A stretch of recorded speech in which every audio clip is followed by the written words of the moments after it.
नमस्कार, DD news में आपका स्वागत है। मैं हूं चंद्रशेखर जोशी और आइए सबसे पहले आपको दिखाते हैं इस वक्त की हेडलाइंस।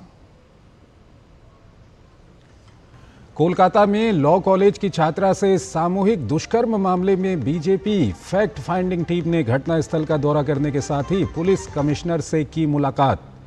कहा, मुख्य आरोपी का टीएमसी से संबंध पुलिस पर लगाया पीड़िता को छिपाने का आरोप।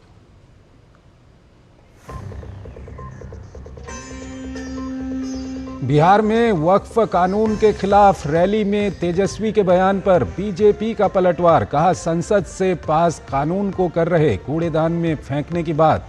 ये समाजवादी नहीं नमाजवादी। पूछा, क्या वो बिहार में शरिया कानून लागू करना चाहते हैं?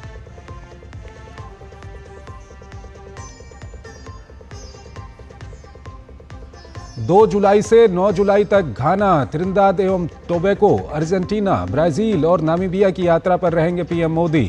ब्रिक्स शिखर सम्मेलन में हिस्सा लेने के साथ ही सभी देशों के साथ द्विपक्षीय संबंधों की मजबूती पर होगी बात।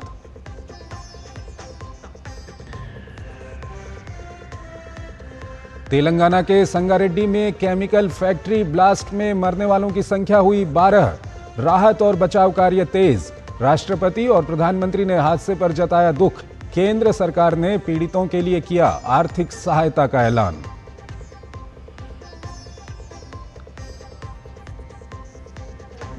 पहाड़ों पर भारी बारिश और बाढ़ से कई जगहों पर तबाही। शिमला के भट्टा कुफर में 5 मंजिला भवन गिरा। उत्तराखंड और हिमाचल प्रदेश के कई जिलों में भारी बारिश का रेड अलर्ट। मैदानों में भी कई जगहों पर बारिश से बदला मौसम।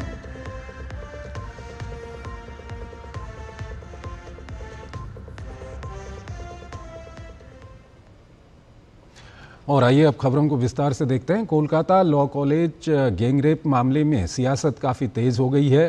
बीजेपी ने ममता सरकार के खिलाफ मोर्चा खोल दिया है। इस बीच बीजेपी की फैक्ट फाइंडिंग टीम कोलकाता में है और जब टीम सोमवार को लॉ कॉलेज के बाहर मामले की जांच के लिए पहुंची तो भारी हंगामा हुआ। बीजेपी ने ममता सरकार पर सवालिया निशान खड़ा करते हुए कहा है कि ममता सरकार में महिलाएं सुरक्षित नहीं हैं। बंगाल में दुष्कर्म की घटना पर सियासत तेज। पश्चिम बंगाल की राजधानी कोलकाता के एक कॉलेज कैंपस में लॉ स्टूडेंट से दुष्कर्म और दरिंदगी की घटना पर अब राजनीति काफी गर्माने लगी है। कोलकाता पुलिस की जांच के बीच बीजेपी ने एक 4 सदस्यीय फैक्ट फाइंडिंग टीम को कोलकाता भेजा है। टीम में पूर्व मंत्री सतपाल सिंह, मीनाक्षी लेखी, बिप्लब कुमार देव और मनन कुमार मिश्रा शामिल हैं। बंगाल में महिलाएं सुरक्षित नहीं। सोमवार को बीजेपी की फैक्ट फाइंडिंग टीम ने कोलकाता में पुलिस कमिश्नर मनोज वर्मा से मुलाकात की। इस बीच पूर्व केंद्रीय मंत्री और समिति के सदस्य सत्यपाल सिंह ने कहा कि हम पश्चिम बंगाल की हर एक बहन बेटियों के साथ मजबूती से खड़े हैं। वहीं टीम की एक और सदस्य मीनाक्षी लेखी ने कहा कि बंगाल में महिलाएं सुरक्षित नहीं हैं। हम प्रशासन से मिलना चाह रहे हैं, लेकिन प्रशासन को हमसे मिलने तक का समय नहीं है। भारतीय जनता पार्टी का प्रत्येक सदस्य, प्रत्येक पदाधिकारी बंगाल की, पश्चिम बंगाल की प्रत्येक हमारी बहन और बेटियों के साथ हम पूरी ताकत के साथ उनके साथ खड़े हैं। देवी प्रधान क्षेत्र है, यहाँ पर देवी की अर्चना पूजा की जाती है। ऐसे क्षेत्र में अगर महिला अपने आप को सुरक्षित महसूस नहीं करती तो कहीं ना कहीं यहाँ की कानून नियम व्यवस्था के ऊपर बहुत बड़ा प्रश्न चिन्ह लगता है। भाजपा की इस जांच समिति का उद्देश्य मामले में सत्य तथ्य का पता लगाना है। भाजपा का कहना है कि ममता सरकार में महिलाएं सुरक्षित नहीं हैं। इतना ही नहीं, बंगाल की ममता सरकार हमें कोई सहयोग नहीं कर रही है। वहीं केंद्रीय मंत्री गिरिराज सिंह ने भी ममता बनर्जी की सरकार पर निशाना साधा है। सिंह ने कहा कि ममता सरकार में पश्चिम बंगाल महिलाओं और हिंदुओं के लिए सुरक्षित नहीं है। 8 महीने की गैप में पश्चिम बंगाल में 2 ऐसी घटनाएं घट गई। एक आरजी कर, दूसरा है साउथ कैलकाटा लॉ कॉलेज, ये जो कस्बा में स्थित है, उसमें एक बच्ची के साथ 19 इयर्स ओल्ड है, फर्स्ट ईयर की छात्रा है, उनके साथ बलात्कार हो गया। एक महिला मुख्यमंत्री के होने के बाद बार बार ऐसी घटनाएं घट रही। ममता बनर्जी के नेतृत्व में वो बंगाल न महिलाओं के लिए सुरक्षित नहीं है, लड़कियों के लिए बिल्कुल सुरक्षित नहीं। दोषी को हो आजीवन कारावास। इस बीच पीड़िता के वकील ने कहा है कि पीड़िता द्वारा दर्ज की गई एफआईआर के आधार पर मामला सामने आया है। ये एक सामूहिक दुष्कर्म है। अधिकतम सजा 20 साल से कम नहीं होनी चाहिए और आजीवन कारावास तक हो सकती है। फास्ट तरीके से कलकत्ता पुलिस ने मूव किया और उसी हिसाब से जो भी एक्यूज है उनको अरेस्ट किया, तो it's a very good step. पीड़िता ने जब जाके एफआईआर लॉन्च किया या एफआईआर जगह जब दर्ज किया, उसके बेसिस पे जो मैटर सामने आया कि ये क्लियर कट एक चीज है जो गैंगरेप है। On the basis of that highest जो पनिशमेंट होगा shall not be less than 20 years, but it may lead up to life imprisonment. इस बीच राष्ट्रीय महिला आयोग की 3 सदस्यीय टीम भी रविवार को कोलकाता के लॉ कॉलेज का दौरा किया। घटनास्थल का दौरा करने के बाद टीम ने कहा था कि पश्चिम बंगाल सरकार और यहाँ की पुलिस कोई सहयोग नहीं कर रही है और घटना की सच्चाई पर पर्दा डाला जा रहा है। वहीं विशेष जांच दल भी घटना से जुड़े हर पहलू को खंगाल रहा है। इस बीच कोलकाता में लॉ कॉलेज की छात्रा से दुष्कर्म की घटना को लेकर विरोध प्रदर्शनों का सिलसिला भी तेज हो गया है। लॉ कॉलेज की छात्राओं ने भी विरोध प्रदर्शन किया। वहीं कोलकाता सामूहिक दुष्कर्म की घटना को लेकर सिलीगुड़ी में भाजपा कार्यकर्ताओं ने सरकार के खिलाफ विरोध मार्च निकाला। प्रसेनजीत बख्शी के साथ ब्यूरो रिपोर्ट, डीडी न्यूज। केंद्रीय कोयला एवं खान राज्य मंत्री सतीश चंद्र दुबे ने कोलकाता सामूहिक दुष्कर्म मामले को लेकर पश्चिम बंगाल की मुख्यमंत्री ममता बनर्जी पर निशाना साधते हुए कहा कि ममता के नेतृत्व में उनकी ही पार्टी के नेता महिलाओं के प्रति अपमानजनक व्यवहार करते हैं। ऐसे में ये स्पष्ट है कि मुख्यमंत्री को नैतिक रूप से अब इस पद पर बने रहने का कोई अधिकार नहीं है। पश्चिम बंगाल की मुख्यमंत्री आदरणीय ममता जी महिला है, उसके बावजूद भी महिला का सम्मान वहां नहीं है। और जिस मुख्यमंत्री के नेतृत्व में उनके अपने दल का कार्यकर्ता ऐसा शब्द बोलता हो, तो निश्चित रूप से उस मुख्यमंत्री को हक नहीं बनता है कि उस पद पे रहे, उसको इस्तीफा देके जनता के बीच जाना चाहिए। बिहार चुनाव से पहले समाजवाद का विकास और नमाजवाद की सियासत पर लड़ाई शुरू हो गई है। वक्फ कानून पर तेजस्वी यादव के रुख पर भाजपा ने पलटवार किया है। उसने आरोप लगाया है कि समाजवाद की आड़ में नमाजवाद की बातें हो रही हैं। भारतीय जनता पार्टी ने विपक्षी गठबंधन पर संविधान को शरिया की स्क्रिप्ट में बदलने और अपने नमाजवाद को छिपाने के लिए समाजवाद की आड़ लेने का आरोप मढ़ दिया।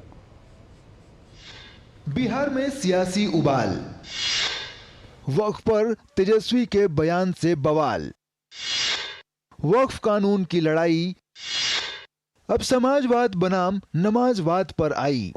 एनडीए भाजपा की सरकार जाने वाली है।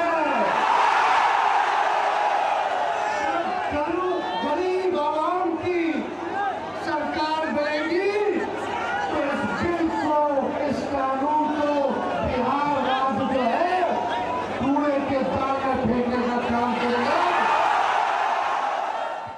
वक्फ कानून के खिलाफ रविवार को पटना के गांधी मैदान में मुस्लिम संगठनों की विशाल रैली में इंडी गठबंधन के नेता भी पहुंचे। इस दौरान आरजेडी नेता तेजस्वी यादव ने कहा कि बिहार में उनकी सरकार बनी तो वक्फ कानून राज्य में लागू नहीं होगा और उनकी सरकार इस कानून को कूड़ेदान में फेंकने का काम करेगी। तेजस्वी के इस बयान पर बीजेपी हमलावर है। बीजेपी नेता सुधांशु त्रिवेदी ने कहा कि विपक्षी लोग उस वक्फ कानून को कूड़ेदान में फेंकने की बात कर रहे हैं, जिसे भारत की संसद के दोनों सदनों ने पारित किया। बीजेपी के मुताबिक इसका मतलब है कि उनके मन में विधायिका न्यायपालिका के लिए कोई सम्मान नहीं है। तेजस्वी यादव और इंडी गठबंधन के नेताओं ने वोट बैंक के लिए ऐसा कहा।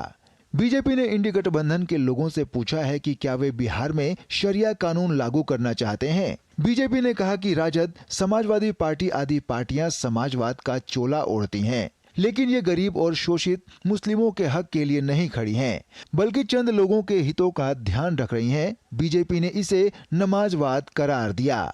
न संसद का सम्मान, न न्यायपालिका का सम्मान, वोट बैंक की चाहत में जो कुछ बोला गया है तेजस्वी यादव और इंडी गठबंधन के अन्य नेताओं के द्वारा, उससे साफ है कि यह संविधान को कूड़ेदान में फेंकने की 50 साल पुरानी मानसिकता से बाहर नहीं आ पा रहे हैं। भारत रत्न कर्पूरी ठाकुर जी से लेके जयप्रकाश नारायण और लोहिया जी का समाजवाद के साथ आज हम खड़े हैं, जो हम चाहते हैं हर गरीब और मजलूम को उसका हिस्सा मिलना चाहिए। इसलिए हम साफ कह सकते हैं कि हम समाजवाद के पक्ष में भाजपा और जदयू खड़ा है, और आज के ये राजद और समाजवादी पार्टी जैसे दल नमाजवाद के पक्ष में जाकर खड़े हो गए। बीजेपी और जेडीयू दोनों का कहना है कि तेजस्वी का बयान देश की संसद को चुनौती दे रहा है। हालांकि आरजेडी कह रही है कि विधानसभा चुनाव में हार के डर से बीजेपी ये बयान दे रही है। ये लोग तो आरक्षण विरोधी है। महिलाओं को आरक्षण मिल रहा था अटल जी के समय, तो तब बिल फाड़ दिया था। तो इन लोगों का इतिहास ही है कानून पर भरोसा नहीं करना, गुंडागर्दी करना। राजद का मतलब ही है अपराधीकरण। वक्फ विधेयक पर माननीय सर्वोच्च न्यायालय का विचारण चल रहा है, तो तेजस्वी यादव जी की उसमें कोई भूमिका नहीं, वो तो सुप्रीम कोर्ट विचार कर रहा है।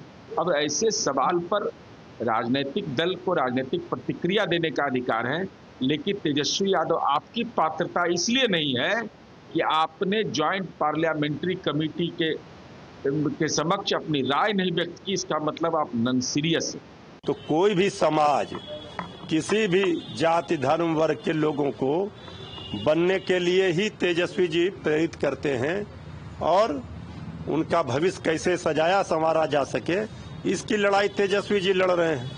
गौरतलब है कि संसद के दोनों सदनों से नया वक्फ कानून पास हो चुका है और फिलहाल ये सुप्रीम कोर्ट के विचाराधीन है। लेकिन बिहार में चुनाव को देखते हुए तेजस्वी और इंडी गठबंधन के दल इसे मुद्दा बनाने में लगे हैं। Bureau report, DD news. केंद्रीय गृह एवं सहकारिता मंत्री अमित शाह ने सोमवार को नई दिल्ली में अंतर्राष्ट्रीय सहकारिता वर्ष 2025 के उपलक्ष्य में सभी राज्यों और केंद्र शासित प्रदेशों के सहकारिता मंत्रियों के साथ मंथन बैठक की अध्यक्षता की।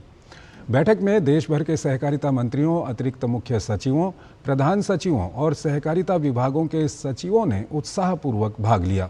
मंथन बैठक का उद्देश्य भारत में सहकारिता आंदोलन को मजबूत करने के लिए चल रही योजनाओं की समीक्षा, उपलब्धियों का आकलन और सहयोग को बढ़ावा देने के लिए एक गतिशील मंच प्रदान करना है।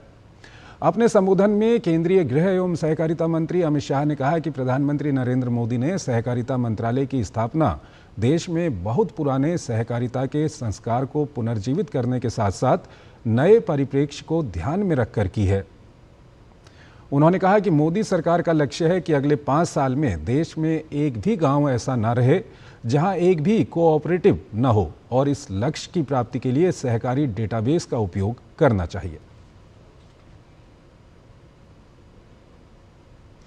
प्रधानमंत्री नरेंद्र मोदी 2 जुलाई से 9 जुलाई 2025 तक घाना, त्रिनिदाद एवं टोबैगो, अर्जेंटीना, ब्राजील और नामीबिया की बहुपक्षीय व द्विपक्षीय यात्राओं पर रहेंगे। ये दौरा भारत की अफ्रीका और लैटिन अमेरिका के साथ संबंधों को सशक्त करने की दिशा में एक महत्वपूर्ण कदम माना जा रहा है। प्रधानमंत्री मोदी पहली बार द्विपक्षीय दौरे पर घाना जाएंगे। 3 दशक बाद किसी भारतीय प्रधानमंत्री की यह पहली यात्रा होगी। घाना के राष्ट्रपति के साथ बैठक में द्विपक्षीय साझेदारी की समीक्षा की जाएगी और अर्थव्यवस्था, ऊर्जा, रक्षा और विकास सहयोग को मजबूत करने पर चर्चा होगी। पीएम मोदी 3 और 4 जुलाई को त्रिनिदाद एवं टोबैगो में रहेंगे। ये किसी भारतीय प्रधानमंत्री की 1999 के बाद पहली द्विपक्षीय यात्रा होगी। वो राष्ट्रपति क्रिस्टीन कार्ला कांगालू और प्रधानमंत्री से मुलाकात करेंगे और त्रिनिदाद की संसद के संयुक्त सत्र को संबोधित भी कर सकते हैं। 4 और 5 जुलाई को पीएम अर्जेंटीना के दौरे पर रहेंगे। राष्ट्रपति जेवियर माइली के निमंत्रण पर प्रधानमंत्री मोदी अर्जेंटीना की आधिकारिक यात्रा पर जाएंगे। दोनों देशों के बीच रक्षा, कृषि, खनन, ऊर्जा, व्यापार और लोगों के बीच संबंधों को और बढ़ाने पर चर्चा होगी। 5 से 8 जुलाई के बीच पीएम ब्राजील में रहेंगे, जहां वो 17वें ब्रिक्स शिखर सम्मेलन में भाग लेंगे। पीएम मोदी राष्ट्रपति लूला डा सिल्वा के साथ बहुपक्षीय हितों जैसे व्यापार, रक्षा, ऊर्जा, अंतरिक्ष, प्रौद्योगिकी और स्वास्थ्य पर बातचीत करेंगे। ब्रिक्स सम्मेलन में वैश्विक शासन सुधार, बहुपक्षीयता, आर्टिफिशियल इंटेलिजेंस, जलवायु परिवर्तन, वैश्विक स्वास्थ्य और वित्तीय मामलों पर चर्चा होगी। अगले साल ब्रिक्स की अध्यक्षता भारत के पास होगी। प्रधानमंत्री मोदी 9 जुलाई को नामीबिया की अपनी पहली और किसी भारतीय प्रधानमंत्री की तीसरी यात्रा पर जाएंगे। नामीबिया में भी प्रधानमंत्री मोदी संसद को संबोधित करेंगे। राष्ट्रपति नेतुम्बो नांडी नदैत्वाहा से मुलाकात के अलावा वो देश के संस्थापक राष्ट्रपति दिवंगत सैम नुजोमा को श्रद्धांजलि भी देंगे। The 17th BRICS Summit is taking place on 6th and 7th. Honorable Prime Minister will arrive on the 5th evening, but the main program is on the 6th. As you know, the format is very clear. There are full members, which are 10. There are about 12 partner countries. There are 8 invitee countries at the head of state, head of government level, and there are 7 heads of regional and multilateral bodies. The theme of the Rio Summit is strengthening global South cooperation for inclusive and sustainable governance. The program on the 6th includes the first agenda item, the reform of the global governance, where only the full members will participate. And thereafter, there is the second item on the agenda, the peace and security, which is in the working lunch format, where the leaders will discuss the agenda item. And all of this will be captured in the leaders' statements. India will be holding the chair of the BRICS next year, and which is why, in this context, Honorable Prime Minister's visit is even more important. Telangana के राज्यपाल जिष्णु देव वर्मा ने सोमवार को प्रधानमंत्री नरेंद्र मोदी से नई दिल्ली में मुलाकात की। सोशल मीडिया प्लेटफॉर्म एक्स पर प्रधानमंत्री कार्यालय के हैंडल से साझा की गई पोस्ट में इसकी जानकारी दी गई। तेलंगाना के राज्यपाल श्री जिष्णु देव वर्मा ने प्रधानमंत्री से मुलाकात की।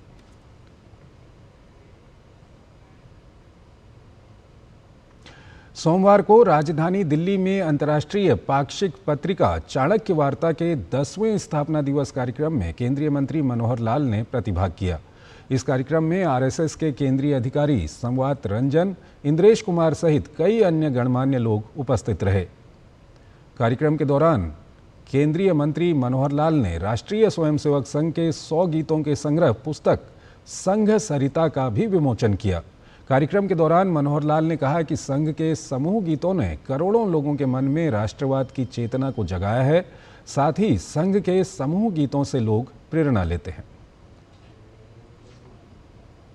जब सांघिक बोला जाता है, यानी किस प्रकार का भाव, कैसा आत्मविश्वास पैदा करने के लिए कि मनुष्य तू बड़ा महान है, तू जो चाहे पर्वत पहाड़ों को फोड़ दे, तू जो चाहे नदियों के मुख को भी मोड़ दे, तू जो चाहे माटी से अमृत निचोड़ दे, तू जो चाहे धरती को अंबर से जोड़ दे। अब इतना बड़ा काम हनुमान जी कर सकते और तो कोई नहीं कर सकता। जामवंत ने हनुमान जी को उनकी शक्तियां दिलाई थी जब वो श्रीलंका जाना था तब। तो ऐसे गीतों के भाव, संघ के गीत एक से एक बढ़ करके प्रेरणादायक।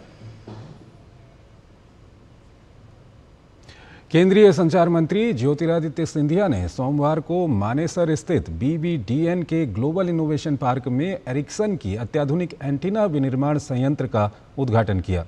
उद्घाटन समारोह में ज्योतिरादित्य M सिंधिया ने संयंत्र का शुभारंभ किया। इसके बाद अत्याधुनिक एंटीना उत्पादन लाइन का 2 मिनट का लाइव प्रदर्शन किया गया, जिसका दर्शकों और गणमान्य व्यक्तियों ने अवलोकन किया। इस आयोजन को भारत की डिजिटल और विनिर्माण यात्रा में एक महत्वपूर्ण क्षण बताते हुए केंद्रीय मंत्री ज्योतिरादित्य सिंधिया ने कहा कि ये पहल एक ऐसी सुविधा के जन्म का प्रतीक है जो भविष्य के नेटवर्क को शक्ति प्रदान करेगी और दुनिया भर में लाखों लोगों को जोड़ेगी। ये भारत की क्षमताओं में वैश्विक विश्वास और अपने भविष्य के प्रति भारत के बढ़ते आत्मविश्वास को दर्शाता है।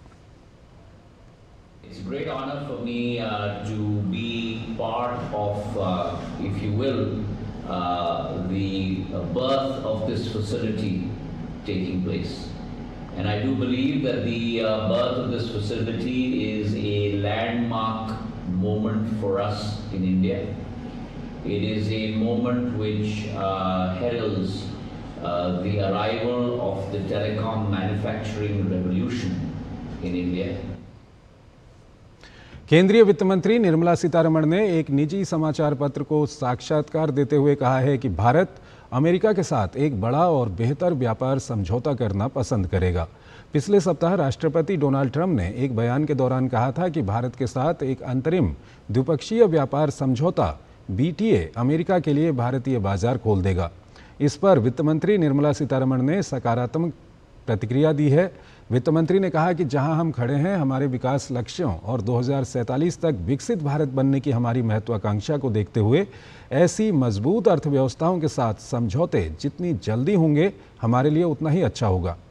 वित्त मंत्री ने कृषि और डेयरी क्षेत्र की भी बात की। सीतारमण ने अर्थव्यवस्था को संरचनात्मक बढ़ावा देने के संबंध में महत्वपूर्ण जानकारी दी। इनमें बैंकों की स्थिति सुधारने और परमाणु ऊर्जा में निजी निवेश को प्रोत्साहित करने जैसे कदम शामिल हैं।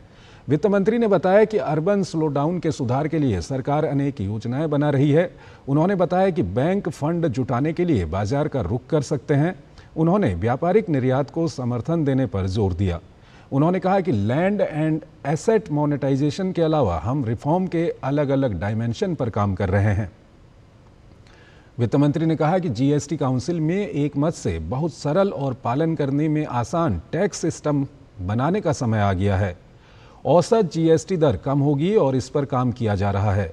अगर दरें काफ़ी कम हों तो रेवेन्यू बढ़ने की संभावना रहती है। वित्त मंत्री ने एनर्जी एफिशिएंसी के लिए उठाए गए कदम के बारे में सभी राज्यों को निवेश को और बेहतर बनाने की आवश्यकता पर जोर दिया। केंद्रीय कोयला एवं खान राज्य मंत्री सतीश चंद्र दुबे ने सोमवार को छत्तीसगढ़ के दीपका खनन क्षेत्र का दौरा किया। उन्होंने अधिकारियों और कर्मचारियों से मुलाकात की और कोयला उत्पादन की चुनौतियों को लेकर बैठक की। केंद्रीय मंत्री ने खदान की स्थिति, विस्थापन की समस्याओं और कोयला उत्पादन की दिशा में किए जा रहे प्रयासों का जायजा लिया। केंद्रीय मंत्री के इस दौरे को ऊर्जा क्षेत्र में सुधार और उत्पादन बढ़ाने की दिशा में अहम माना जा रहा है। सरकार की कोशिश है कि पर्यावरण और विस्थापन जैसे मुद्दों को संतुलन में रखते हुए ऊर्जा लक्ष्य को हासिल किया जाए। आज देश के लिए ऊर्जा बहुत महत्वपूर्ण हो गया है। आप देखें ना कि कोल एक ही ऐसा चीज़ है, जैसे आप अनेकों प्रकार की फैक्ट्रियां चलाते हैं, आप हर घर में बिजली पहुंचा रहे हैं और ऊर्जा को भी बचाने के लिए हम सौर ऊर्जा प्लांट भी लगा रहे हैं समय समय से और उस पर भी फोकस कर रहे हैं। हम पर्यावरण कैसे ठीक रखें उसके लिए एक पेड़ माँ के नाम से भी काम कर रहे हैं और अधिक से अधिक हम ट्रेन से कोल का दोहन करके कोल को दूसरे जगह पहुंचा सके, इस पे भी हम काम कर रहे हैं सेलों के माध्यम से। एम्स गोरखपुर में सोमवार को प्रथम दीक्षांत समारोह का आयोजन हुआ। दीक्षांत समारोह को संबोधित करते हुए राष्ट्रपति द्रौपदी मुर्मू ने कहा कि एम्स ने हमेशा चिकित्सा के क्षेत्र में उच्च मापदंड स्थापित किए हैं, इसलिए गुणवत्तापूर्ण इलाज के लिए विदेशों से लोग यहां इलाज के लिए आते हैं। मेडिकल छात्रों को डॉक्टर बनने की बधाई देते हुए राष्ट्रपति ने कहा कि आपने सेवा का धर्म चुना है, आपके कार्यों से समाज प्रेरित होता है। ये प्रोफेशन 24 घंटे सेवा के लिए है। एम्स ने भारत में चिकित्सा शिक्षा, अनुसंधान और उपचार के क्षेत्रों में उच्चतम मानक स्थापित किए हैं। चाहे वह सर्जरी की नई टेक्निकी हो, अर्ली डायग्नोस्टिक्स के उपकरण हो या फिर आयुष और एलोपैथी के समन्वय से बीमारियों का इलाज, एम्स ने नवाचार को अपने कार्यशैली का हिस्सा बनाया है। हम विश्वास के साथ कह सकते हैं कि देश का पहला एम्स स्थापित करने का जो उद्देश्य था, उसे पूरा करने में सभी एम्स संस्थान सफल रहे हैं। एम्स संस्थान आज गुणवत्ता, सेवा और नवाचार के केंद्र बन गए हैं। एम्स गोरखपुर इस परंपरा को सफलतापूर्वक आगे बढ़ा रहे हैं। उत्तर प्रदेश के मुख्यमंत्री योगी आदित्यनाथ ने इस अवसर पर कहा कि गोरखपुर सनातन परंपरा के महायोगी गोरखनाथ की ऊर्जा से प्रकाशित रहा है और अब गोरखपुर शैक्षिक और चिकित्सा के क्षेत्र में भी आगे बढ़ चुका है। मुख्यमंत्री ने कहा कि हालात अब बदल चुके हैं। एम्स गोरखपुर पूर्वांचल, बिहार समेत नेपाल के लोगों को भी स्वास्थ्य सेवाएं प्रदान कर रहा है। एम्स का एक सपना था गोरखपुर के लिए 2014 के पहले, लेकिन आज से 8 वर्ष पहले ये जो महा होता था, इस क्षेत्र में भय और दहशत का होता था। इंसेफ्लाइटिस हजारों बच्चों की जान को निगल लेती थी। 40 वर्ष में उत्तर प्रदेश के अंदर 50,000 से अधिक मासूम बच्चों की मौत जिस बीमारी से हुई थी, उसका उपचार 2014 के बाद गंभीरता से उसका संपूर्ण उन्मूलन की दिशा में जो कार्य आगे बढ़ा, आदरणीय प्रधानमंत्री जी ने उस दिशा में गोरखपुर को 2 महत्वपूर्ण केंद्र दिए। तेलंगाना के संगारेड्डी में केमिकल फैक्ट्री ब्लास्ट में मरने वालों की संख्या 12 हो गई है। राहत और बचाव कार्य जारी है। दमकल विभाग के अधिकारियों ने कहा कि शक्तिशाली विस्फोट के कारण औद्योगिक संरचना ढहने के बाद हादसा हुआ। विस्फोट की सूचना मिलते ही स्थानीय प्रशासन और एनडीआरएफ, एसडीआरएफ और अन्य बचाव दल की ओर से घटनास्थल पर पहुंचकर राहत बचाव शुरू किया गया। हादसे पर राष्ट्रपति द्रौपदी मुर्मू और प्रधानमंत्री नरेंद्र मोदी ने शोक व्यक्त किया। इसके साथ ही केंद्र सरकार ने प्रत्येक मृतक के परिजनों को प्रधानमंत्री राष्ट्रीय राहत कोष से 2 लाख रुपये और घायलों को 50,000 रुपये की आर्थिक सहायता देने की घोषणा की। देश के कई राज्यों में मॉनसून का व्यापक असर देखने को मिल रहा है। पहाड़ी राज्य हिमाचल प्रदेश की बात की जाए तो हिमाचल प्रदेश में भारी बारिश लोगों के लिए आफत बनी हुई है। हालांकि मौसम विभाग ने प्रदेश में 1 जुलाई से मॉनसूनी बारिश में कुछ कमी के आसार जताए हैं, लेकिन प्रदेश के कई जिलों में हल्की बारिश का दौर इस दौरान भी जारी रहेगा। हिमाचल प्रदेश के कई जगहों के ये मंजर भारी बारिश, बादल फटने और भूस्खलन के बाद की तबाही को बयां कर रहे हैं। पिछले 12 घंटों से ज्यादातर जिलों में भारी से बहुत भारी बारिश ने बाढ़ जैसे हालात पैदा कर दिए हैं। मौसम विभाग ने कांगड़ा, मंडी, सोलन और सिरमौर समेत 4 जिलों के लिए रेड अलर्ट जारी किया है। अगले 48 घंटों के लिए मौसम पूर्वानुमान में भारी से बहुत भारी बारिश की चेतावनी दी गई है। प्रशासन ने लोगों को जल निकायों से दूर रहने की सलाह दी है। प्रशासन और एसडीआरएफ हाई अलर्ट पर है। राजधानी शिमला में रविवार से भारी बारिश हो रही है। शिमला के पास भट्टा कुफर इलाके में आज सुबह एक 5 मंजिला आवासीय इमारत ढह गई। 4 लेन निर्माण के चलते रविवार को ही उसमें दरारें आ गई थी, जिसके बाद उसे खाली करवा लिया गया था। इमारत के गिरने के बाद स्थानीय निवासियों में दहशत फैल गई। एहतियात के तौर पर स्थानीय अधिकारियों ने आसपास की 5 इमारतों को खाली करा दिया है, जिन्हें इसी तरह की संरचनात्मक विफलता के लिए संवेदनशील माना जा रहा है। शिमला के रामपुर के सरपारा गांव के सिकासेरी गांव में बादल फटा, जिससे भारी पानी ने बाढ़ का रूप ले लिया, जिसकी जद में राजेंद्र कुमार के घर का कुछ हिस्सा आ गया। इस हादसे में एक गाय और 2 बछड़े बह गए। हालांकि किसी भी प्रकार की जनहानि की सूचना नहीं है। राज्य के कुल्लू में भी मौसम खराब है। मौसम विभाग ने सोमवार के लिए यहां येलो अलर्ट जारी किया है। बीती रात जिला भर के कई स्थानों पर बारिश हुई, जिससे नदी और नालों के जलस्तर में हुई भारी बढ़ोतरी हुई है। हिमाचल प्रदेश के मंडी में भारी बारिश के बावजूद ब्यास नदी का प्रवाह सामान्य दर्ज किया गया है। हिमाचल प्रदेश मौसम विभाग ने भारी बारिश को लेकर रेड अलर्ट भी जारी किया है, जिसके मद्देनजर मंडी जिले के सभी स्कूल और अन्य शैक्षणिक संस्थान बंद रखने के आदेश जारी किए गए हैं। इस बीच शिमला में प्रदेश के मंत्री जगत सिंह नेगी ने भारी बारिश के बीच अधिकारियों के साथ समीक्षा बैठक की, जिसमें विभिन्न विभागों की तैयारियों को लेकर समीक्षा की गई। फ्लड्स आए हैं, खासकर कुल्लू के एरिया में और हमारे धर्मशाला के एरिया में। यहाँ पर जो है अचानक जो बाढ़ आने से करीब अब अगर सभी डिस्ट्रिक्टों लगाए तो 17 के करीब लोगों ने अभी तक जान गंवाई है। हिमाचल प्रदेश के थलोट में एक टनल के मुहाने पर लैंडस्लाइड के कारण रोड बंद हो गया। रोड बंद होने के कारण टनल के अंदर लंबा ट्रैफिक जाम लग गया। ये टनल मनाली को मंडी से जोड़ती है। इसे साफ करने का काम किया जा रहा है। मौसम विभाग के मुताबिक राज्य में अगले 24 घंटों के दौरान व्यापक वर्षा गतिविधि की संभावना जताई गई है। राज्य सरकार स्थिति पर लगातार निगरानी रख रही है और लोगों से अपील कर रही है कि वे स्थानीय प्रशासन द्वारा जारी निर्देशों का पालन करें। ब्यूरो इनपुट के साथ प्रकाश पंत की रिपोर्ट, डीडी न्यूज। उत्तराखंड में मौसम का कहर लगातार तीसरे दिन भी जारी है। मौसम विभाग ने देहरादून, उत्तरकाशी, टिहरी, पौड़ी, रुद्रप्रयाग सहित कुल 9 जिलों में रेड अलर्ट जारी किया है। तेज बारिश और भूस्खलन के खतरे को देखते हुए 4 धाम यात्रा को एक दिन के लिए स्थगित कर दिया गया था, जिसे अब बहाल कर दिया गया है। वहीं पिछले 4 दिनों से लगातार हो रही मूसलाधार बारिश के कारण उत्तर ओडिशा के कई जिलों में बाढ़ की भयावह स्थिति दिखने लगी है। देश में इस साल मानसून ने तय समय से पहले दस्तक दे दी है। भारी बारिश ने मैदानों से लेकर पहाड़ों तक हाहाकार मचा रखा है। मौसम विभाग के मुताबिक दक्षिण पश्चिम मानसून ने 29 जून तक पूरे देश को कवर कर लिया, जो सामान्य तारीख 8 जुलाई से 9 दिन पहले है। दिल्ली, बिहार, उत्तराखंड, हिमाचल प्रदेश समेत अन्य राज्यों में भी भारी बारिश हो रही है। उत्तराखंड के कई इलाकों में बारिश का दौर जारी है। गंगोत्री राष्ट्रीय राजमार्ग नेताला नलूड़ा लालडांग के पास दलदल होने के कारण मार्ग अवरुद्ध हो गया है। बीआरओ को जानकारी देकर मशीनों से मार्ग खोलने का कार्य जारी है। यमुनोत्री मार्ग सिलाई बैंड से दूसरे दिन भी बंद रहा। जिले भर में बारिश तीसरे दिन भी लगातार जारी है। प्रमुख नदियां गंगा और यमुना भी अपने पूरे उफान पर हैं। इस बीच 4 धाम यात्रा पर लगी 24 घंटे की रोक को हटा दिया गया है। ये रोक बारिश के चेतावनी को देखते हुए रविवार को लगाई गई थी।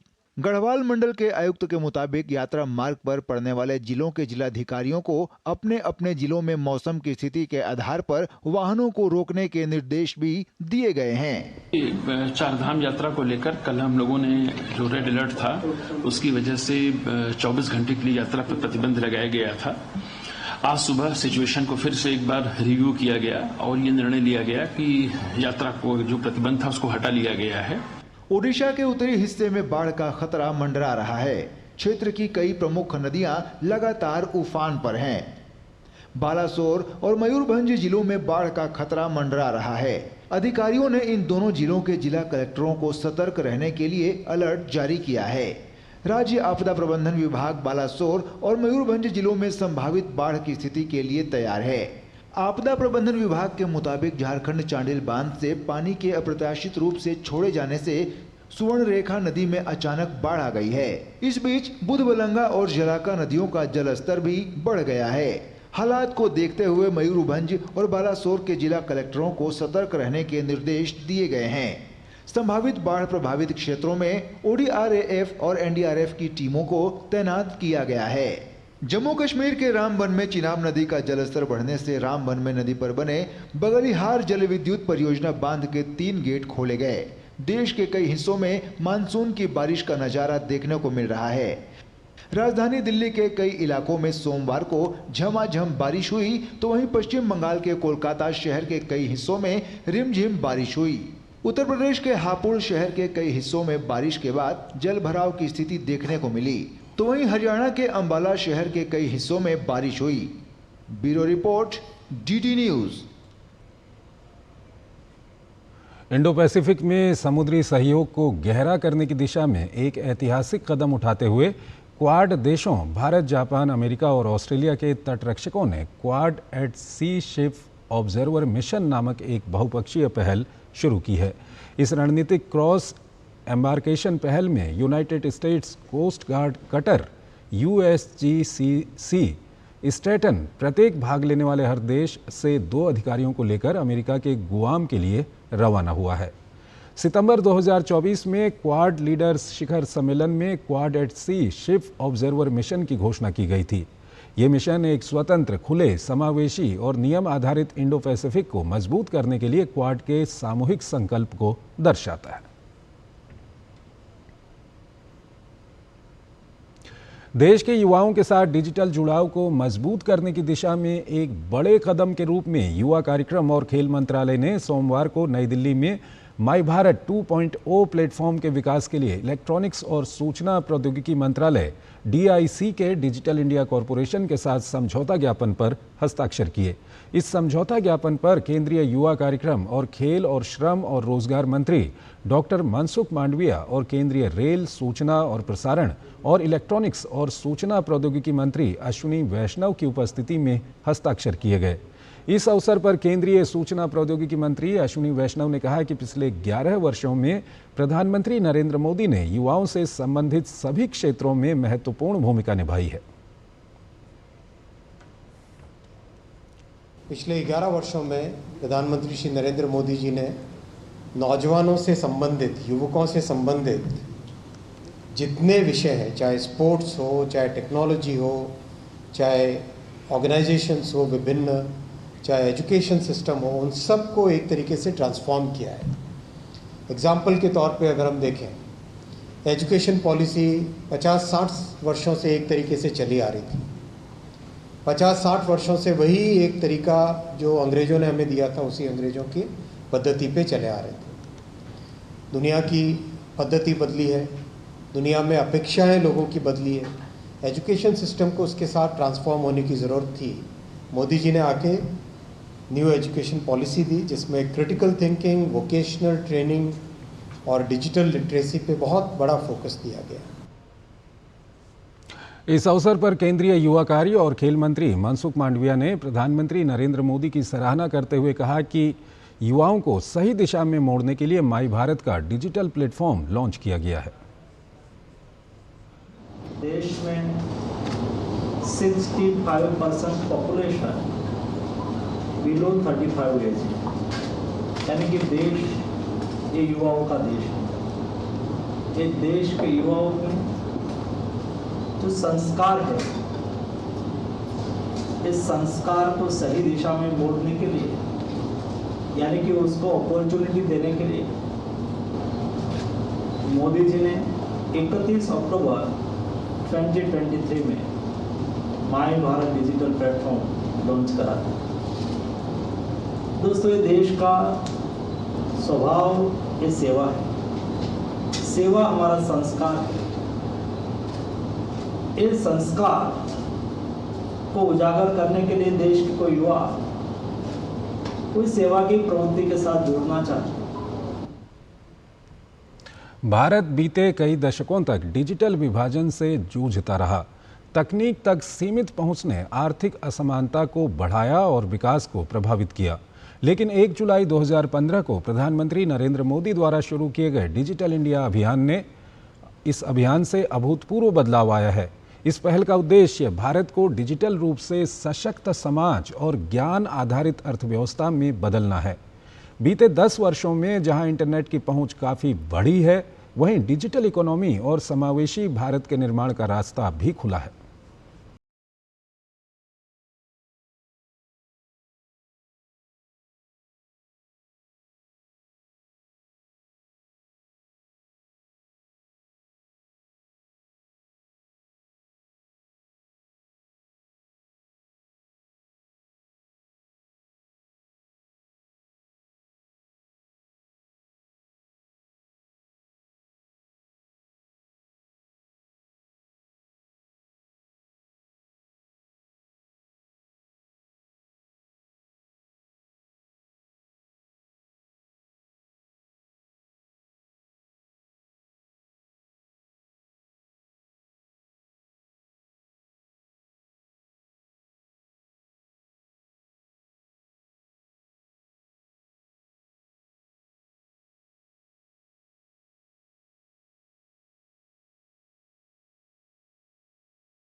डिजिटल अर्थव्यवस्था ने भारत की जीडीपी में 11.74% यानी 31.64 लाख करोड़ रुपए का योगदान दिया। 14.67 मिलियन लोगों को रोजगार मिला और ये सेक्टर बाकी की तुलना में 5 गुना ज्यादा प्रोडक्टिव है। यही नहीं, 2029-30 तक डिजिटल इकोनॉमी भारत की नेशनल इनकम का 5वां हिस्सा बनने जा रही है, जो कृषि और मैन्युफैक्चरिंग दोनों से बड़ा होगा। मई में यूपीआई ने 18.68 बिलियन ट्रांजैक्शन का रिकॉर्ड बनाया। जनवरी 2025 तक यूपीआई से 23.48 लाख करोड़ का लेन देन हुआ, जो अब तक का सबसे बड़ा आंकड़ा है। सालाना आधार पर इसमें 33% से ज्यादा की ग्रोथ है और ये सब हो रहा है उस टेक्नोलॉजी की बदौलत जिसे न गांव की दूरी रोक पाई न शहर की भीड़। भारत की डिजिटल ताकत अब सिर्फ देश तक सीमित नहीं, यूपीआई अब 7 से ज्यादा देशों में उपलब्ध है। UAE, Singapore, Bhutan, Nepal, Sri Lanka, France और मॉरिशस जैसे देशों में। अब विदेश यात्रा करने वाले भारतीय आसानी से पेमेंट कर पा रहे हैं बिना कार्ड, बिना कैश। ये केवल भुगतान का नहीं, गर्व का माध्यम बन चुका है। आरबीआई की रिपोर्ट बताती है कि 2024-25 में यूपीआई ने 185.8 बिलियन ट्रांजैक्शन दर्ज किए, 41% की सालाना ग्रोथ। लेन देन का मूल्य बढ़कर 261 लाख करोड़ हो गया। ये सिर्फ आंकड़े नहीं हैं, ये उस विश्वास की कहानी है जो एक आम नागरिक ने डिजिटल इंडिया पर दिखाया है। और ये क्रांति अब केवल भारत की नहीं रही, ये वर्ल्ड क्लास मॉडल बन चुकी है। पंजाब सरकार के खिलाफ पीआरटीसी और पनबस कर्मचारियों ने सोमवार को चंडीगढ़ में प्रदर्शन किया। इसमें अनुबंधित कर्मचारियों और आउटसोर्सिंग कर्मचारियों को नियमित करने की मांग की गई। साथ ही कर्मचारियों ने पंजाब में सरकारी बसों की संख्या बढ़ाने की भी मांग की। यूनियन ने चेतावनी दी है कि अगर उनकी मांगें नहीं मानी गईं तो पूरे पंजाब में चक्का जाम किया जाएगा। हमारी मांगे पंजाब सरकार से है कच्चे मुलाजमों को पक्के करने की, आउटसोर्सिंग ठेकेदारों को बाहर निकालकर मुलाजमों को कॉन्ट्रैक्ट पे लेने की, सरकारी बसों की गिनती 10,000 की जाए और सर्विस रूल लागू किए जाए। इन मांगों को लेके पंजाब के जो कच्चे मुलाजम हैं ट्रांसपोर्ट विभाग के, जिनमें पीआरटीसी और पनबस दोनों विभागों में काम कर रहे हैं, लगातार निरंतर पिछले 10-10, 12-12 साल से मुलाजिम काम कर रहे हैं, उनकी ओर से आज डायरेक्टर स्टेट ट्रांसपोर्ट जो पनबस के उनके गेट के आगे धरना दिया गया। इस धरना प्रदर्शन के दौरान पुलिस ने हमारे ऊपर जोर जबरदस्ती करने की कोशिश की। और आइए अब आपको दिखाते हैं आज की कुछ अन्य खबरें फटाफट अंदाज में। राष्ट्रपति द्रौपदी मुर्मू ने भारतीय पशु चिकित्सा अनुसंधान संस्थान इज्जत नगर बरेली के 11वें दीक्षांत समारोह में शिरकत करते हुए अनेक छात्रों को उपाधि देकर सम्मानित किया। इस अवसर पर राष्ट्रपति ने कहा कि टेक्नोलॉजी के प्रयोग से पशुपालन में क्रांतिकारी परिवर्तन लाए जा सकते हैं। राजस्थान में जयपुर के कॉन्स्टिट्यूशन क्लब में पूर्व विधायकों के कार्यक्रम में मुख्य अतिथि के तौर पर उपराष्ट्रपति जगदीप धनखड़ शामिल हुए। इस अवसर पर उन्होंने कहा कि मेरे ऊपर कोई दबाव नहीं है और मैं किसी भी दबाव में नहीं आता हूं। इस दौरान उन्होंने लोकसभा स्पीकर ओम बिरला की कार्यशैली की प्रशंसा की और लोकतंत्र में संवाद और सम्मान के महत्व पर जोर दिया। दिल्ली में सभी राज्यों और केंद्र शासित प्रदेशों के सहकारिता मंत्रियों के साथ केंद्रीय सहकारिता मंत्री अमित शाह ने की मंथन बैठक में सहकारी क्षेत्र को मजबूत करने और भविष्य की कार्य योजना पर चर्चा हुई। केंद्रीय सूचना प्रौद्योगिकी मंत्री अश्विनी वैष्णव ने कहा कि पिछले 11 वर्षों में प्रधानमंत्री नरेंद्र मोदी ने नौजवानों से संबंधित सभी क्षेत्रों में महत्वपूर्ण भूमिका निभाई है। उन्होंने अंग्रेजों के समय से चली आ रही शिक्षा पद्धति का जिक्र करते हुए कहा कि प्रधानमंत्री ने नई शिक्षा नीति में बड़े स्तर पर बदलाव लाने का काम किया है। तेलंगाना के पैशमालारम में सिंगाची इंडस्ट्रीज प्राइवेट लिमिटेड में हुए विस्फोट में 12 श्रमिकों की मौत हो गई और कई अन्य घायल हो गए। दमकल विभाग के अधिकारियों ने कहा कि शक्तिशाली विस्फोट के कारण मलबे में 5 लोग दब गए। महाराष्ट्र में सत्ता पक्ष में शामिल शिवसेना के विधायक और नेताओं ने सोमवार को विधान भवन की सीढ़ियों पर उद्धव ठाकरे के खिलाफ प्रदर्शन किया और नारेबाजी की। नेताओं ने उद्धव ठाकरे पर लगाए दोहरे चरित्र का आरोप, कहा उद्धव ठाकरे के कार्यकाल में दी गई थी राज्य में त्रिभाषा सूत्री को मंजूरी और अब वे खुद कर रहे हैं विरोध। अगली खबर की ओर चलते हैं। बेंगलुरु के साई सेंटर में ट्रेनिंग ले रही steeplechase athlete Parul Chaudhary का कहना है कि इस सेंटर में खेल से जुड़ी हर प्रकार की आधुनिक सुविधाएं मौजूद हैं। साथ ही उन्होंने कहा है कि सरकार की स्कीमों से खिलाड़ियों को बहुत फायदा मिला है। पारुल चौधरी से बात की हमारे संवाददाता सुशील कुमार ने। बेंगलोर का साई सेंटर देश के खिलाड़ियों को अंतर्राष्ट्रीय मंच पर प्रदर्शन के लिए तैयार कर रहा है और इस वक्त मेरे साथ पारुल चौधरी मौजूद हैं। आप पिछले कई सालों से सेंटर में ट्रेनिंग ले रही हैं। जिस तरह से हमने देखा कि यहाँ पर हर तरह की जो सुविधाएं मौजूद हैं जो कि एक खिलाड़ी को तैयार करने के लिए ज़रूरी होती हैं। आप क्या कहना चाहेंगे कि ये सुविधाएँ कितनी कारगर साबित हो रही हैं?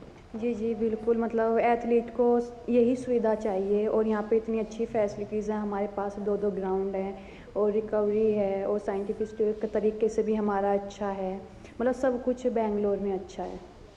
पारुल, अभी हमने स्पोर्ट्स साइंस सेंटर जो है यहाँ पे हमने उसका भी विजिट किया। हमने देखा कि किस तरह से जो अत्याधुनिक जो एडवांस टेक्नोलॉजी है यहाँ पर मौजूद है, ये आप लोगों के प्रदर्शन को किस तरह से बढ़ाता है?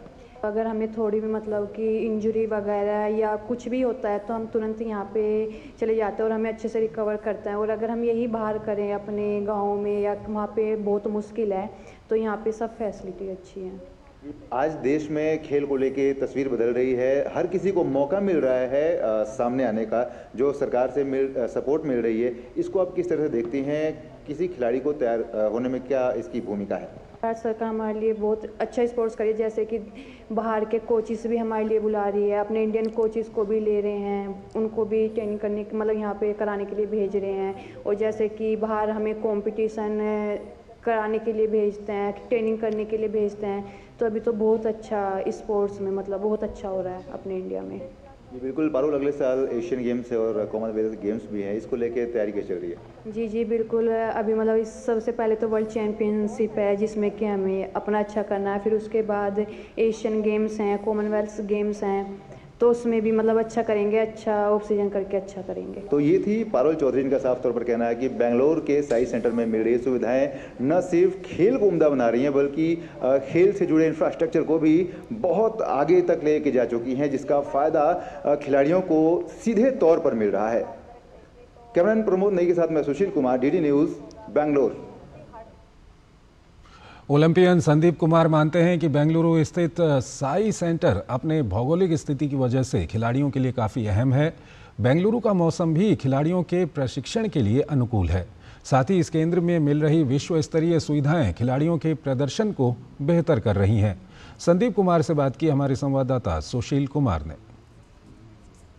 इस वक्त हम बेंगलुरु स्थित साई सेंटर में मौजूद हैं, जहां पर देश के युवा खिलाड़ी और यूँ कहें तो ओलंपियंस भी अपने खेल के हुनर को और ज़्यादा बेहतर बनाने की कोशिश में जुटे हुए हैं। मेरे साथ है संदीप कुमार जी, जो कि ओलंपियन रह चुके हैं। इस ट्रैक पर जब आप प्रैक्टिस करते हैं, यहाँ से कई ओलंपियंस निकले हैं, मेडल भी आए हैं, क्या खासियत है इस ट्रैक की? और बेंगलुरु साई सेंटर में जो सुविधाएँ हैं इनके बारे में आप क्या बताएँगे? ये जो बेंगलोर का साई सेंटर है, यहाँ सबसे बड़ा यहाँ का जो वेदर का इफ़ेक्ट है वो बहुत अच्छा है।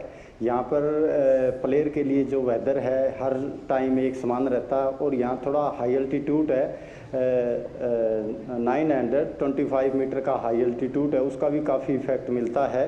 तो मेरा इंटरनेशनल कैंप का काफ़ी एक्सपीरियंस है।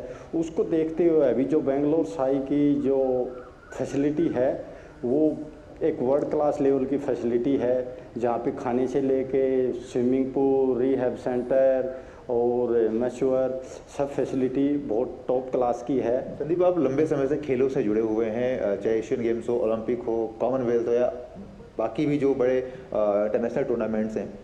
अगर हम बात करें जो बदलाव आया है देश में खेल को लेके, जो प्रदर्शन में बदलाव आया है, मेडल टैली में इजाफा हुआ है, ऐसा क्या हुआ पिछले कुछ सालों में जो कि खिलाड़ियों का मनोबल बढ़ा और अंतर्राष्ट्रीय स्तर पर पदक आए?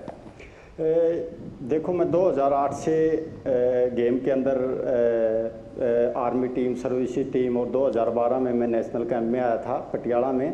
तो इस चीज़ पे मेरा, क्योंकि मैं सबसे सीनियर खिलाड़ी हूँ उम्र दराज के हिसाब से 39 एज का, तो 2015 में जब ओलंपिक से पहले अचानक से एकदम जैसे टॉप स्कीम आई थी, उसमें सबसे पहला मेरा फार्म भराया गया था टारगेट ओलंपिक पोडियम स्कीम में। जो टॉप स्कीम है उससे बाहर का जो फॉरेन के लिए कैंप लगते हैं तो पूरी फैसिलिटी मतलब चेंज हुई है काफ़ी। उसमें 90% का बदलाव आया है। तो ये थे संदीप कुमार जी, जिनका साफ तौर पर कहना है कि जिस तरह से बेंगलुरु के साइंस सेंटर में एक्सपीरियंस खिलाड़ी हों या युवा खिलाड़ी हों, दोनों साथ मिलकर प्रैक्टिस करते हैं, कहीं ना कहीं ये युवा खिलाड़ियों के का मनोबल बढ़ाने वाला होता है। कैमरामैन प्रमोद नेगी के साथ मैं सुशील कुमार, डीडी न्यूज़, बेंगलोर। एशियाई खेलों में पदक विजेता पैदल चाल एथलीट मंजू रानी की नज़र आगामी प्रतियोगिताओं में अपने बेहतरीन प्रदर्शन पर टिकी है। मंजू रानी मानती हैं कि पिछले कुछ सालों में खेल के क्षेत्र में अभूतपूर्व बदलाव हुए हैं, जिनकी वजह से खिलाड़ियों के प्रदर्शन में सुधार हुआ है। रेस्ट वॉक एथलीट अंजू रानी मौजूद हैं, जो कि बेंगलुरु स्थित साइंस सेंटर में ट्रेनिंग ले रही हैं और अगले एशियाई खेलों के लिए खुद को तैयार कर रही हैं। एशियन गेम्स में आप पहले मेडल जीत चुकी हैं, अभी अगले साल एशियन गेम्स आयोजित होने वाले हैं, उसको लेकर तैयारी भी चल रही है। कैसी तैयारी चल रही है आपकी? बहुत अच्छी तैयारी चल रही है और आगे रेस वॉकिंग चैम्पियनशिप है 2026 में फरवरी की, उसकी तैयारी, और फिर आगे एशियन गेम्स, कॉमनवेल्थ, उन्हीं की लेके तैयारी चल रही है अभी, और अच्छी चल रही है। अभी फॉरनर कोच ऑस्ट्रेलिया आए हुए हैं, वो भी फॉरनर कोच अच्छे ओलंपिक मेडलिस्ट है, तो उनके साथ रह के हम ट्रेनिंग कर रहे हैं बेंगलोर में। अच्छा मंजू, हम यहाँ पर देख रहे हैं जिस तरह से सुविधाएं दी जा रही हैं खिलाड़ियों को, ग्राउंड लेवल पे अंतर्राष्ट्रीय स्तर की सुविधाएं मौजूद हैं, चाहे स्पोर्ट्स साइंस हो, चाहे डाइट हो, चाहे अन्य तरह की जो सुविधाएं, इसके बारे में आप क्या कहेंगे? सर, यहाँ मैं काफ़ी टाइम लंबे समय से हूँ इधर, तो इधर सारी फैसिलिटी बहुत अच्छी है। जैसे हम एक इंटरनेशनल कंपटीशन जाते हैं तो वहाँ भी हम ये चीज़ें सारी हमको वहाँ प्रोवाइड होती हैं, तो यहाँ बहुत सारी फैसिलिटी है ताकि हम ट्रेनिंग करते हैं, जैसे कि हर चीज़ के लिए बहुत ही ज़्यादा यहाँ अच्छा है। सबसे बड़ा तो एथलीट के लिए होता है डाइट अगर अच्छी है तो सारी चीज़ ही अच्छी है, तो यहाँ की डाइट है जो वो एक नंबर है। जैसे जैसे बजट बढ़ रहा है वैसे वैसे फैसिलिटी बढ़ रही हैं, और आगे भी भारत सरकार और बजट करेंगे तो इससे भी ज़्यादा फैसिलिटी हमको मिलेगी। जो टॉप्स की तर्ज पर ही एशियन गेम्स ग्रुप स्कीम की शुरुआत की गई है, इसको आप कैसे देखते हैं, और ये जो स्कीम है ये अब जैसे खिलाड़ियों को और बेहतर बनाने में कितनी अहम भूमिका निभाएगी? सर, मुझे लगता है कि बहुत ज़्यादा भूमिका निभाएगी, क्योंकि पीछे एशियन गेम में बहुत सारे मेडल थे, 107 मेडल थे, तो इस स्कीम से हमें ऐसा लग रहा है कि क्योंकि पहले इतना इम्प्रूवमेंट हुआ है, तो अगर ये स्कीम और आएगी तो हमारे 200 से 300 के पार एशियन गेम में मेडल होंगे, क्योंकि हमें मतलब हर जो पैसा सरकार हमें दे रही है वो अच्छी तरह से यूज हो रहा है और उसका हमें फ़ायदा भी मिल रहा है। सर, बहुत बहुत धन्यवाद डीडी न्यूज़ से जुड़ने के लिए। तो जाहिर तौर पर जिस तरह से सरकार खिलाड़ियों के साथ है और खिलाड़ियों का भी यही मानना है कि वो अपना हर तरह से अपना जो है बेस्ट देने की कोशिश करेंगे, ताकि अंतर्राष्ट्रीय स्तर पर खुद के प्रदर्शन को सामने रखा जाए और देश को पदक दिलाया जाए। कैमरामैन प्रमोद नेगी के साथ मैं सुशील कुमार, डीडी न्यूज़, बेंगलोर। तो इस बुलेटिन में फिलहाल इतना ही। आप बने रहिए डीडी न्यूज़ के साथ। नमस्कार।